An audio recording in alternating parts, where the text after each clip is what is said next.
Για μήνες οι αστρονόμοι παρακολουθούσαν τον Άτλαντα των τριών ματιών, τον τρίτο διαστρικό επισκέπτη μετά τους Οumuamua και Μπορίσοφ, παρακολουθώντας την παράξενη πράσινη ουρά του και την ασυνήθιστη συμπεριφορά του καθώς εισερχόταν στο ηλιακό σύστημα. Οι περισσότεροι νόμιζαν ότι ήξεραν με τι είχαν να κάνουν, απλώς ένα ενιγματικό σώμα που περνούσε τρέχοντας δίπλα από τον ήλιο. Αλλά στις 19 Σεπτεμβρίου, ακριβώς στις 2:00 π.Μ. UTC, όλα άλλαξαν. Ένας ερασιτέχνης αστρονόμος στη Χιλή κατέγραψε εικόνες από κάτι που κανείς δεν ήταν προετοιμασμένος να δει. 9 αμυδρές κουκίδες φωτός περιέβαλαν τον Άτλαντα, κινούμενες σε τέλεια αρμονία με αυτόν σαν πηγολαμπίδες σε τροχιά γύρω από ένα φανάρι. Μέσα σε λίγες ώρες το τηλεσκόπιο James Webb, το Hubble και το πολύ μεγάλο τηλεσκόπιο επιβεβαίωσαν το ίδιο πράγμα. Ο τριφταλικός Άτλας δεν ήταν μόνος. Συνοδευόταν. 10 αντικείμενα, όλα ταξιδεύοντας μαζί, όλα με την ίδια παράξενη λάμψη. Και αυτό που οι επιστήμονες σύντομα ανακάλυψαν για αυτούς τους κρυμμένους συντρόφους θα συγκλώνιζε την αστρονομία. Αρχικά οι επαγγελματίες απέρριψαν τις εικόνες ως θόρυβο ή ψηφιακά αντικείμενα, το είδος των λαθών που συμβαίνουν όταν οι κάμερες καταγράφουν τις κοσμικές ακτίνες. Αλλά τα υπέρυθρα μάτια του Webb και η ακρίβεια του Hubble διέγραψαν κάθε αμφιβολία. 9 μικρότερα σώματα πετούσαν πράγματι δίπλα σε 3 ατλάντες με μάτια καθένας από τους οποίους διατηρούσε την ίδια ακριβώς τροχιά και ταχύτητα, εκπέμποντας το ίδιο απόκοσμο πράσινο φως. Η φασματική ανάλυση επιβεβαίωσε αυτό που κανείς δεν ήθελε να πιστέψει. Δεν ήταν θραύσματα που αποσπάστηκαν από το κύριο σώμα, αλλά ανεξάρτητα αντικείμενα που έφεραν την ίδια μεταλλική υπογραφή, με τον ίδιο τον Άτλαντα νικέλιο, κοβάλτιο και εξωτικά κράματα που δεν βρίσκονται συνήθως σε κομήτες. Ακόμα πιο παράξενο, ενώ 3 Άτλαντα είχαν ήδη μπερδέψει τους ερευνητές με ένα θερμικό προφίλ που υποδηλώνει μια πηγή ενέργειας 10 GW, οι συνοδοί φαινόταν να εκπέμπουν σχεδόν διπλάσια από αυτήν 20 GW, ο καθένας που περιέχεται μέσα σε αντικείμενα όχι μεγαλύτερα από αστικά τετράγωνα. Για λόγους σύγκρισης, αυτή είναι αρκετή ισχύς για να φωτίσει ολόκληρα έθνη συμπιεσμένα σε θραύσματα βράχου και πάγου. Οι φυσικές διεργασίες δεν το κάνουν αυτό. Η φύση δεν κατασκευάζει μικρά σώματα με αντιδραστήρες στο εσωτερικό τους, αλλά αν ήταν ανιχνευτές, αν είχαν σχεδιαστεί με μηχανική μέθοδο, τότε οι συνέπειες είναι συγκλονιστικές. Το πιο στοιχειωτικό κομμάτι αυτής της ανακάλυψης δεν ήταν η ισχύς τους, αλλά ο ευνηδιασμός τους. Για εβδομάδες τηλεσκόπια σε όλο τον κόσμο, τόσο ερασιτεχνικά όσο και επαγγελματικά, παρακολουθούσαν προσεκτικά τον Άτλαντα. Το Juno της NASA, το Parker Solar Probe, ακόμη και αποστολές σε πορεία προς τον Ερμή και πέρα από αυτόν συνέλεγαν δεδομένα. Κανένα από αυτά δεν είδε αυτούς τους συνοδούς αστέρες να έρχονται. Σύμφωνα με το AVIB του Harvard, τα 9 σώματα δεν εμφανίστηκαν. Ανοιγοκλείσαν τα μάτια τους και εμφανίστηκαν σε κλάσμα του χιλιοστού του δευτερολέπτου, πιο γρήγορα από το φλας μιας κάμερας, πιο γρήγορα ακόμη και από το ανοιγόκλεισμα του ματιού. Τα όργανά μας απλά δεν ήταν αρκετά γρήγορα για να καταγράψουν τη στιγμή που εμφανίστηκαν. Για τους αστρονόμους ήταν σαν ο ίδιος ο ουρανός να είχε αλλάξει σε μία στιγμή. Τη μία στιγμή ένας μοναχικός ταξιδιώτης, την επόμενη μία συνοδεία. Οι θεωρίες έπεφταν καταρακτωδώς. Μήπως ο Άτλας τα απελευθέρωσε όπως πολλά άλλα διαστημόπλια, αναπτύσσοντας τα drones του καθώς εισερχόταν στο εσωτερικό του ηλιακού συστήματος. Ήταν αδρανοί μέχρι να ενεργοποιηθούν από τη βαρύτητα ή την ακτινοβολία του ήλιου. Ή μήπως έφτασαν από κάπου αλλού κρυμμένα σε κοινή θέα μέχρι την τέλεια στιγμή για να αποκαλυφθούν.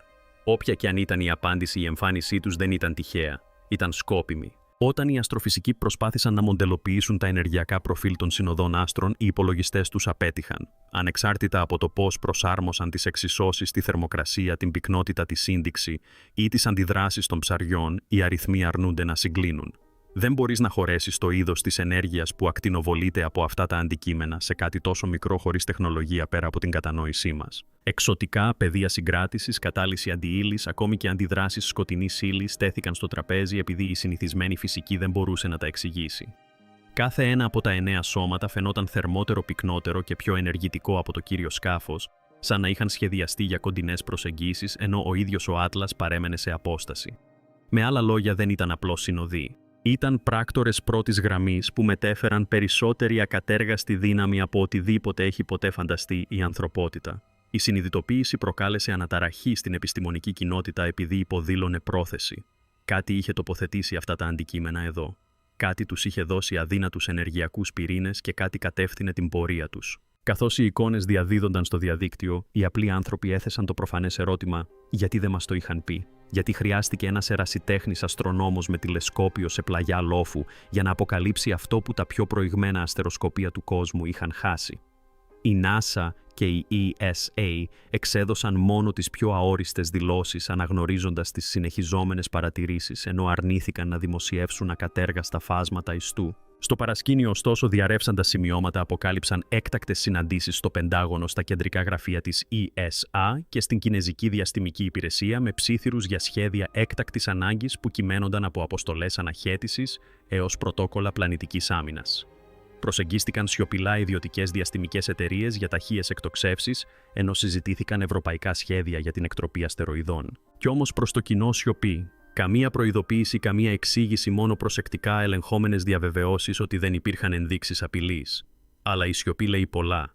Γιατί αν 9 κρυμμένα αντικείμενα εμφανίστηκαν όντως δίπλα σε 3 οφθαλμικούς άτλαντα, ο καθένας από τους οποίους ακτινοβολούσε περισσότερη δύναμη από ολόκληρα έθνη, τότε η αλήθεια είναι ήδη πολύ μεγάλη για να περιοριστεί και οι κυβερνήσεις το γνωρίζουν. Όταν ο Άβι Λόε από το Harvard ανέλυσε την ξαφνική εμφάνιση των 9 συνοδών πλανητών, πρότεινε μια θεωρία που προκάλεσε ρίγη στην αστρονομική κοινότητα, την υπόθεση του μητρικού πλοίου. Σύμφωνα με αυτόν, ο Άτλαντας των 3 οφθαλμών μπορεί να μην είναι καθόλου ένα μοναχικό σώμα, αλλά ένας φορέας, ένα μεγαλύτερο διαστρικό σκάφος που απελευθερώνει ανιχνευτές, καθώς πλησιάζει τον στόχο του, στην προκειμένη περίπτωση το ηλιακό μας σύστημα. Οι συνοδοί δεν ήταν θραύσματα ή συντρίμμια, αλλά ανιχνευτές που είχαν αναπτυχθεί σκόπιμα για να ελιχθούν πιο κοντά σε κόσμους, ενώ το κύριο σκάφος παρέμενε πιο μακριά. Αν ίσχυε αυτό, θα εξηγούσε τις πυκνότερες υπογραφές ισχύως τους, τις συγχρονισμένες τροχιές τους και την ταυτόχρονη ανάδυσή τους. Η τρομακτική συνέπεια ήταν ότι αυτοί οι ανιχνευτές δεν απλώς περιπλανιόντουσαν, είχαν μια αποστολή. Χαρτογράφησαν τους πλανήτες, έψαχναν για πόρους ή απλώς μας παρατηρούσαν το μόνο νοήμων είδος που μπορούσαν τώρα να ανιχνεύσουν. Για τους λοβούς ένα πράγμα ήταν σίγουρο. Οι τόσο προηγμένοι ανιχνευτές δεν εμφανίζονται τυχαία. Εμφανίζονται όταν πρέπει να τους δούμε. Δεν συμφωνούσαν όλοι με τον Λόμπε. Μερικοί αστρονόμοι πρότειναν μια πιο φυσική εξήγηση ότι ο Άτλας είχε συγκρουστεί με ένα τεράστιο διαστρικό βράχο, θρηματισμένο σε μικρότερα θραύσματα που διατήρησαν την ταχύτητα και την τροχιά του. Αυτό θα μπορούσε θεωρητικά να εξηγήσει τους 9 συνοδούς αστέρες που πετούσαν σε σχηματισμό. Αλλά σχεδόν αμέσως οι αριθμοί διέλυσαν τη θεωρία. Τα θραύσματα από τις συγκρούσεις δεν αναφλέγονται όπως οι αντιδραστήρες. Δεν εκπέμπουν 20 γιγαβάτ το καθένα και σίγουρα δεν παράγουν πανομοιότυπες ιστορίες λαμπερού πράσινου φωτός με την ίδια εξωτική μεταλλική σύνθεση με το γονικό σώμα. Η ακρίβεια των τροχιών τους ήταν πολύ τέλεια, ο συγχρονισμός τους πολύ απόλυτος. Ακόμα και οι σκεπτικιστές αναγκάστηκαν να παραδεχτούν ότι οι σύντροφοι συμπεριφέρονταν λιγότερο σαν σπασμένα θραύσματα ενός κομίτη και περισσότερο σαν μηχανές σχεδιασμένες για έναν σκοπό.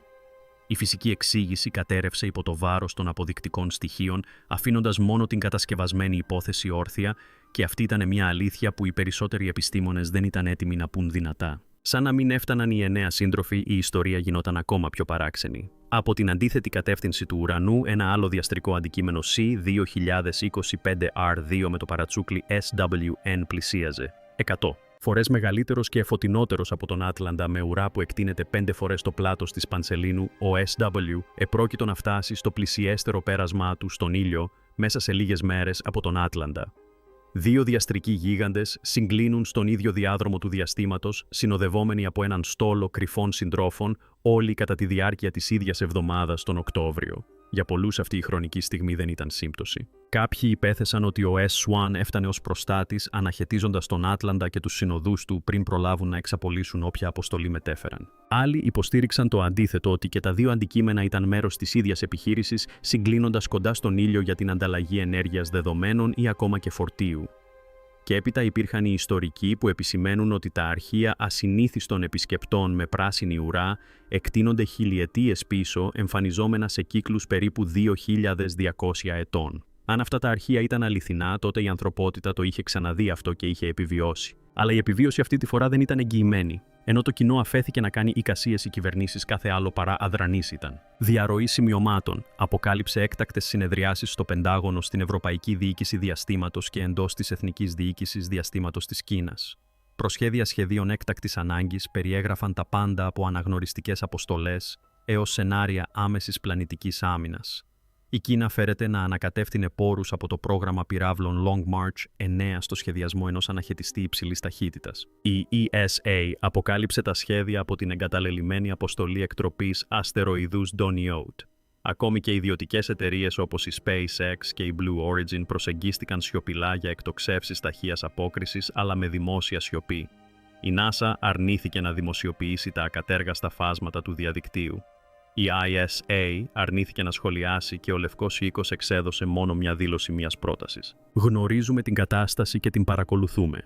Αυτή η σιωπή τροφοδότησε την παράνοια επειδή όταν εμφανίζονται ξαφνικά 9 αντικείμενα, το καθένα εκπέμπει αδύνατη δύναμη και οι πιο ισχυροί θεσμοί του κόσμου αντιδρούν όχι με διαφάνεια αλλά με μυστικότητα. Υποδηλώνει ότι τα διακυβεύματα είναι πολύ υψηλότερα από ό,τι τολμάει κανείς να παραδεχτεί. Ίσως η πιο ανησυχητική πτυχή των συντρόφων ήταν ο τρόπος με τον οποίο δημιουργήθηκαν. Σύμφωνα με την ανάλυση του Harvard, τα 9 αντικείμενα εμφανίστηκαν σε μόλις 1/1000 του δευτερολέπτου, πολύ πιο γρήγορα από ό,τι θα μπορούσε να συμβεί οποιαδήποτε φυσική διαδικασία κατακαιρματισμού. Για να το θέσουμε σε προοπτική, ένα ανθρώπινο ανοιγόκλεισμα των ματιών διαρκεί 300 χιλιοστά του δευτερολέπτου, ένα flash κάμερας περίπου 5. Αυτοί οι σύντροφοι εμφανίστηκαν 30.000 φορές πιο γρήγορα από ένα ανοιγόκλεισμα του ματιού και 100 φορές πιο γρήγορα από μια λάμψη. Για τους αστροφυσικούς αυτό σήμαινε ένα πράγμα: δεν δημιουργήθηκαν. Αναπτύχθηκαν σαν μηχανισμός ακριβούς απελευθέρωσης ενεργοποιούμενος ακριβώς την κατάλληλη στιγμή. Τίποτα από όσα γνωρίζουμε στη φυσική αστρονομία δεν συμπεριφέρεται με αυτόν τον τρόπο. Οι κομήτες θρηματίζονται υπό πίεση αργά σε διάστημα ωρών ή ημερών. Οι αστεροειδείς διασπώνται από τις συγκρούσεις σε μια καταράκτη σκόνης και θραυσμάτων. Αλλά 9 συμμετρικά αντικείμενα, όλα εκπέμποντας απίστευτη ισχύ που αναδύονται σε τέλεια ευθυγράμμιση με το γονικό του σώμα σε λιγότερο από 1/1000 του δευτερολέπτου, αυτό δεν είναι αστρονομία, αυτή είναι τεχνολογία. Σύντομα ξέσπασαν εικασίες σχετικά με τον σκοπό των 9 συνοδών. Αν ήταν ανιχνευτές, τότε θα μπορούσαν να είναι ανιχνευτές, σχεδιασμένοι να απλώνονται και να μελετούν τους πλανήτες του ηλιακού μας συστήματος. Ενώ ο Άτλας παρέμενε σε απόσταση, οι πυρήνες τους με την ισχυρότερη ενέργεια θα είχαν νόημα. Κατασκευασμένοι για να αντέχουν σε στενότερες επαφές με κόσμους, ατμόσφαιρες και μαγνητικά πεδία. Αλλά ορισμένοι ερευνητές προειδοποίησαν για μια πιο σκοτεινή πιθανότητα. 20 γιγαβάτ ισχύως σε τόσο μικρά αντικείμενα δεν είναι απλώς υπερβολική για παρατήρηση, αλλά είναι ενέργεια επίπεδου όπλου. Θα μπορούσαν αυτά να είναι μηχανήματα που έχουν σχεδιαστεί για να εξορίσουν πόρους ή να εξάγουν ενέργεια από πλανήτες και φεγγάρια. Ή ακόμα χειρότερα θα μπορούσαν να είναι μηχανισμοί επιβολής του νόμου. Μηχανές που έχουν σχεδιαστεί για να εξουδετερώνουν τις απειλές πριν το κύριο σκάφος προχωρήσει. Χωρίς επικοινωνία μένουμε με τη σιωπή. Και η σιωπή προκαλεί τρόμο, επειδή η πρόθεση είναι αόρατη μέχρι να δράσει. Και μέχρι να το κάνει μπορεί να είναι ήδη πολύ αργά για να αντιδράσουμε. Και οι ιστορικοί μπήκαν στη συζήτηση επισημαίνοντας ότι παράξενοι κομήτες με πράσινη ουρά έχουν καταγραφεί σε όλη την ανθρώπινη ιστορία σε κύκλους περίπου 2 χιλιετιών. Τα κινεζικά αυτοκρατορικά αρχεία αναφέρουν έναν ουράνιο δράκο το 200 π.Χ. Βαβυλωνιακές πινακίδες περιγράφουν ένα αστέρι που σκίζεται και προαναγγέλει αναταραχές. Τα μεσαιωνικά ευρωπαϊκά χρονικά μιλούν για ένα πράσινο λάβαρο στον ουρανό γύρω στο έτος 1000. Αν αυτά τα αρχεία είναι ακριβή, τότε ίσως αυτό που βλέπουμε τώρα δεν είναι καθόλου καινούριο, αλλά η επιστροφή κάποιου πράγματος που μας έχει επισκεφτεί στο παρελθόν. Μήπως κάθε 2.200 χρόνια αυτά τα αντικείμενα συγκλίνουν στον ήλιο, αφήνοντας πίσω τους μόνο κρυπτικές ιστορίες που οι πρόγονοί μας προσπάθησαν να απαθανατήσουν. Αν ναι, τότε η εποχή μας δεν είναι η πρώτη που αντιμετωπίζει αυτό το ένιγμα. Είμαστε μόνο οι πρώτοι που το κάνουμε με τα μέσα για να το δούμε πραγματικά. Και αυτή η συνειδητοποίηση είναι ίσως η πιο τρομακτική. Ότι η ανθρωπότητα μπορεί να μην βιώνει καθόλου μια πρώτη επαφή, αλλά ένα επαναλαμβανόμενο γεγονός που προηγείται του ίδιου του πολιτισμού. Ενώ το κοινό κάνει εικασίες και αναρωτιέται πίσω από κλειστές πόρτες, η κινητοποίηση έχει ήδη ξεκινήσει. Οι αμυντικοί δορυφόροι επαναβαθμονομούνται, οι ανιχνευτές αναγνώρισής τους επαναχρησιμοποιούνται και οι απόρριτες επικοινωνίες μεταξύ των διαστημικών υπηρεσιών εντείνονται. Οι αναφορές υποδηλώνουν ότι η Κίνα έχει επιταχύνει το εδώ και καιρό καθυστερημένο πρόγραμμα πλανητικής άμυνας, ενώ η Ευρώπη αναβιώνει σχέδια για κινητικούς αναχαιτιστές. Οι Ηνωμένες Πολιτείες, σιωπώντας δημόσια, φέρονται να έχουν συγκαλέσει επιτροπές έκτακτης ανάγκης τόσο στη NASA όσο και στο Πεντάγωνο, διερευνώντας τα πάντα από την πυρηνική ετοιμότητα έως τις στρατηγικές σηματοδότησης. Αλλά ιδού η στοιχειωτική αλήθεια. Ο χρόνος είναι εναντίον μας. Με τον Άτλαντα και τους συντρόφους του να πλησιάζουν το περιήλιο μέσα σε λίγες εβδομάδες, δεν υπάρχει παράθυρο για την κατασκευή νέας τεχνολογίας ή την οργάνωση μιας συντονισμένης άμυνας. Αν αυτά τα αντικείμενα είναι εχθρικά, είμαστε ήδη απροετοίμαστοι. Και αν δεν είναι, τότε γιατί η σιωπή, γιατί η μυστικότητα, επειδή ίσως ο μεγαλύτερος φόβος δεν είναι αυτό που είναι, αλλά αυτό που θα μας έκανε η αναγνώρισή τους. Τις ημέρες που ακολούθησαν την εμφάνιση των 9 συνοδών, ανεπαίσθητες ανομαλίες άρχισαν να εμφανίζονται σε όλο το ηλιακό σύστημα. Τα μαγνητόμετρα ανίχνευσαν αμυδρούς συγχρονισμένους παλμούς ευθυγραμμισμένους με τις τροχές του Άτλαντα και των συνοδών του, οι οποίοι επαναλαμβάνονταν κάθε 43 δευτερόλεπτα σαν καρδιοχτύπη. Σεισμογράφοι στην Ανταρκτική, την Νότια Αμερική και την Ασία κατέγραψαν εξαιρετικά χαμηλές δονήσεις χωρίς τεκτονική προέλευση. Ακόμα και αποδημητικά ζώα φάλαινες στον ειρηνικό πουλιά στην Ευρώπη, έντομα βαθιά κάτω από το έδαφος, άλλαζαν τις διαδρομές πλοήγησής τους, σαν να είχαν ανακατευτεί οι εσωτερικές τους πυξίδες. Αυτά τα σήματα δεν ήταν τυχαία και ο συγχρονισμός τους τέριαζε απόλυτα με τις κινήσεις της νιοπομπής. Μερικοί ερευνητές άρχισαν να ψιθυρίζουν ότι η ίδια η Γη ενεργοποιούνταν ο μαγνητικός της σκελετός αντιχούσε με κάτι κρυμμένο μέσα σε αυτά τα αντικείμενα. Αν αυτό ήταν σύμπτωση, ήταν η πιο τέλεια ευθυγραμμισμένη στην ανθρώπινη ιστορία. Αν δεν ήταν τότε, οι 9 συνοδοί δεν ταξίδευαν απλώς, αλλά συντόνιζαν το ηλιακό σύστημα. Τότε ήρθε η πιο ανατριχιαστική ανακάλυψη. Οι ραδιοαστρονόμοι αναχέτησαν μια κατευθυνόμενη ενεργειακή έκρηξη από έναν από τους συνοδούς που δεν στόχευε τη Γη, αλλά τη σελήνη. Η τροχιά της ήταν ακριβής, χτυπώντας μια περιοχή γνωστή για τα μασκόνια, πυκνές βαρυτικές ανομαλίες κάτω από τον σεληνιακό φλοιό. Αυτά τα μασκόνια έχουν προβληματίσει τους επιστήμονες εδώ και δεκαετίες, υπονοώντας δομές ή συγκεντρώσεις μάζας που η συμβατική γεωλογία δεν μπορεί να εξηγήσει πλήρως. Τώρα για πρώτη φορά στοχεύονταν. Το σήμα ήταν πολυεπίπεδο, δομημένο σε πλάτος και πόλωση, όχι σε γλώσσα αλλά σε κώδικα. Τι θα γινόταν αν η σελήνη δεν είναι απλώς ένας σιωπηλός δορυφόρος, αλλά ένας κόμβος σε ένα πολύ παλαιότερο σύστημα αδρανές μέχρι να ενεργοποιηθεί? Μήπως αυτοί οι 9 σύντροφοι αφύπνιζαν κάτι κρυμμένο κάτω από την επιφάνειά της, κάτι φυτεμένο εκεί πολύ πριν η ανθρωπότητα κάνει τα πρώτα της βήματα? Αν οι συνοδοί είναι ανιχνευτές, τότε ίσως η σελήνη δεν ήταν ποτέ δική μας εξ αρχής. Παρά τα αυξανόμενα στοιχεία, η σιωπή από τους παγκόσμιους θεσμούς μόνο βαθύνθηκε. Η NASA αρνήθηκε να δημοσιεύσει τα ακατέργαστα φάσματα του διαδικτύου. Η ESA απέτρεψε κάθε έρευνα και η Κίνα παρέμεινε κρυπτικά σιωπηλή, αν και διέρευσαν αναφορές για αθόρυβα προετοιμασμένες εκτοξεύσεις έκτακτης ανάγκης. Ο Λευκός Οίκος εξέδωσε μία μόνο πρόταση. Γνωρίζουμε και παρακολουθούμε την κατάσταση και τίποτα περισσότερο. Για τους απλούς ανθρώπους, η μόνη πηγή αλήθειας προήλθε από τους ερασιτέχνες αστρονόμους που δημοσίευσαν τις εικόνες τους στο διαδίκτυο, συνδυάζοντας μοτίβα που οι κυβερνήσεις αρνούνται να αναγνωρίσουν. Αλλά η ίδια η σιωπή έγινε το πιο ηχηρό μήνυμα. Γιατί όταν 9 ενεργειακά αντικείμενα εμφανίζονται ξαφνικά γύρω από έναν διαστρικό επισκέπτη και οι πιο ισχυρές υπηρεσίες του κόσμου απαντούν με λογοκρισία και μυστικότητα, αυτό δεν αποτελεί καθησυχασμό. Είναι επιβεβαίωση ότι αυτά που γνωρίζουν δεν μπορούν να υποθούν δυνατά. Τέλος, η τροχιακή μηχανική αποκάλυψε μια λεπτομέρεια πολύ ακριβή για να αγνοηθεί. Τόσο οι 3 Άτλας όσο και οι 9 συνοδοί του μαζί με τον επερχόμενο γίγαντα S. Swanner, 2 επρόκειτο να ευθυγραμμιστούν μέσα σε έναν στενό ηλιακό διάδρομο στα μέσα Οκτωβρίου. Τα περιήλιά τους θα επικαλύπτονταν μέσα σε λίγες μέρες, με τις αποστάσεις τους από τον ήλιο να απέχουν λιγότερο από 50 εκατομμύρια χιλιόμετρα. Για τυχαία σώματα ένας τέτοιος συγχρονισμός είναι αδύνατος. Για τα μηχανικά σχεδιασμένα σώματα μοιάζει με προγραμματισμό. Για πολλούς αστρονόμους αυτό σήμαινε μόνο ένα πράγμα, μια συνάντηση. Είτε επρόκειτο για ανεφοδιασμό, ανταλλαγή δεδομένων ή κάτι πιο σκοτεινό, ο συγχρονισμός ήταν άψογος. Και το παράθυρο συσκότησης, όταν ο ήλιος τυφλώνει τα τηλεσκόπια μας, διασφάλιζε ότι οι πιο κρίσιμες στιγμές θα παρέμεναν αθέατες. Ήταν σαν ο ίδιος ο ουρανός να συνομωτούσε για να μας κρατήσει στο σκοτάδι, ή ακόμα χειρότερα σαν ο συγχρονισμός να είχε επιλεγεί ακριβώς για να κρύψει την αλήθεια. Επί αιώνες η ανθρωπότητα κοιτούσε τον νυχτερινό ουρανό και φανταζόταν μύθους δράκους, λάβαρα, φωτιάς, ιονούς αλλαγής. Αλλά αυτό που αποκάλυψαν τώρα το διαστημικό τηλεσκόπιο James Webb, το πολύ μεγάλο τηλεσκόπιο και τα μάτια απλών ανθρώπων με όργανα στην αυλή τους, δεν είναι μύθος, αλλά πραγματικότητα. Ο Τρισάτλας δεν είναι πλέον ένα μοναχικό μυστήριο. Πλαισιώνεται, συνοδεύεται από 9 μικρότερους συνοδούς που εκπέμπουν αδύνατη δύναμη, ελίσσονται με ακρίβεια και εμφανίζονται όχι τυχαία, αλλά μέσω ανάπτυξης. Σε μια στιγμή το ηλιακό σύστημα μετατράπηκε από ένα διαστρικό αντικείμενο σε 10. Και αυτή η αποκάλυψη αλλάζει τα πάντα, γιατί αν είναι ανιχνευτές, αν είναι μηχανές, τότε δεν είναι εδώ για να παρασύρονται. Είναι εδώ για να δράσουν. Οι συγχρονισμένες κινήσεις τους, οι κατευθυνόμενοι παλμοί τους προς τη σελήνη, ο παράξενος συντονισμός τους με το μαγνητικό πεδίο της Γης, όλα δείχνουν προς μια αποστολή που εξακολουθεί να εκτιλήσεται μπροστά στα μάτια μας. Προσθέστε σε αυτό τη σύγκληση του SWNR 200 φορές μεγαλύτερου που πρόκειται να φτάσει στον ίδιο διάδρομο την ίδια στιγμή και η σιωπή των θεσμών μας αρχίζει να μοιάζει λιγότερο με προσοχή και περισσότερο με περιορισμό. Ξέρουν ότι συμβαίνει κάτι εξαιρετικό, ξέρουν ότι αυτό δεν είναι σύμπτωση και επιλέγουν τη σιωπή αντί της αποκάλυψης. Θέλαμε απαντήσεις, αλλά αυτό που έχουμε ανταυτού είναι ερωτήματα που αγγίζουν βαθύτερα από οτιδήποτε μας έχει προετοιμάσει η επιστήμη. Παρακολουθούμε μήπως μια νιοπομπή να φτάνει για ραντεβού, έναν στόλο που εκτελεί ένα πρόγραμμα που γράφτηκε πολύ πριν από την ύπαρξή μας.